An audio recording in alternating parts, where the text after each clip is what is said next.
headwaters of West Salt Creek. Yesterday morning, at mid-morning, there was a small slide in the area that impacted irrigation water for the local ranchers and farmers in the area. When that happened, it triggered a curiosity by the people who live there about what was going on with the water. And essentially, this is an area that starts in the United States Forest Service property, and then as you get to lower elevations, it turns into private property. We had 3 individuals that went up to investigate what was happening with the water, and then sometime in mid-afternoon was when they were on scene. We believe a second and major slide occurred there. Those 3 people remain missing at this time. I've just finished touring the area.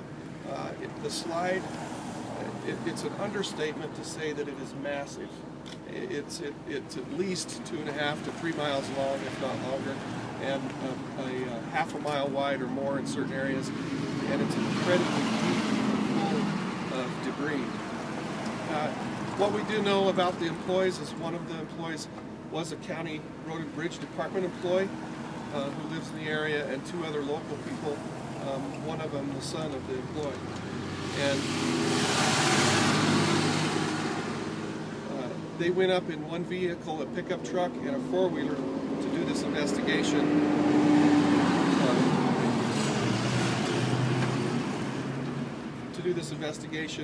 And so far, neither one of those, the vehicle or the 4-wheeler, nor our 3 missing people have been discovered. We've been flying it all morning with a rotary wing helicopter that's part of our search and rescue resources.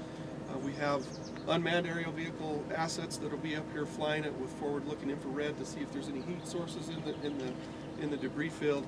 At the same time, we have ground resources from our search and rescue teams that are searching at least the bottom half of the slide, the tail end, that we've deemed to probably be fairly stable and safe.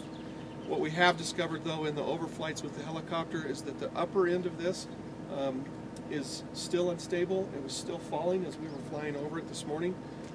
We saw massive cracks in the hillsides that give us an enormous amount of concern. There's still a gigantic mound of dirt that looks unstable that could cause a secondary slide to come down on top of the first slide. As far as the families of the missing people, the Colburn area is a very tight-knit community, and they're wrapping their love and support around the family, and they're being well taken care of at the time. We've called additional assets to come help us to try to determine the safety and stability of this site. We are getting a geologist from USGS, a hydrologist from the National Weather Service.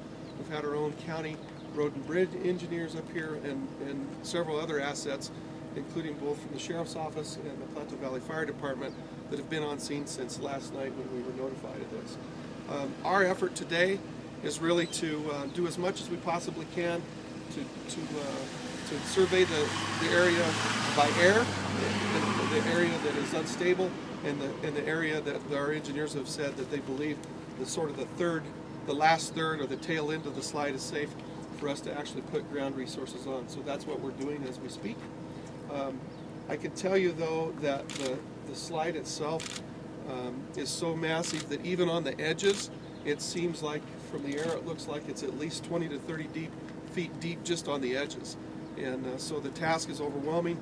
It's in an area that is not accessible. We have significant challenges with communication, even with our radio systems. There's absolutely no cell phone service there, and there's no roads to get to it. The road that goes up into that bowl was covered up by the tail end of the slide.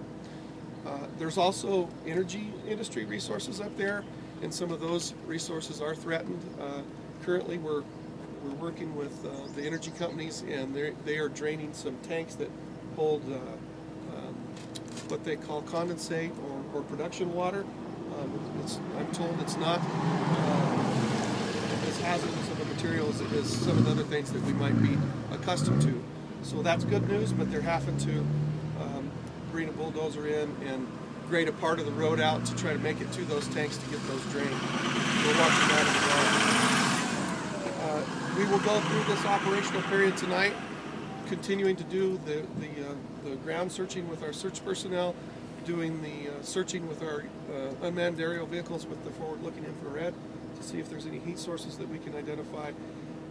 We're going to do more flights with the helicopter, the manned helicopter this afternoon for the geologist and the hydrologist, hopefully, and we'll start getting some more technical expertise to try to determine the stability of the mountain.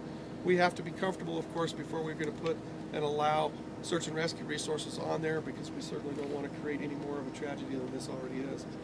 One thing of note, this morning I was able to get on the phone with the Snohomish County Sheriff's Office in Washington. As you know, they recently had a terrible tragedy of a slide, and that call was very valuable to us. To me, I learned a lot about what they did in the first 12 hours, the first 20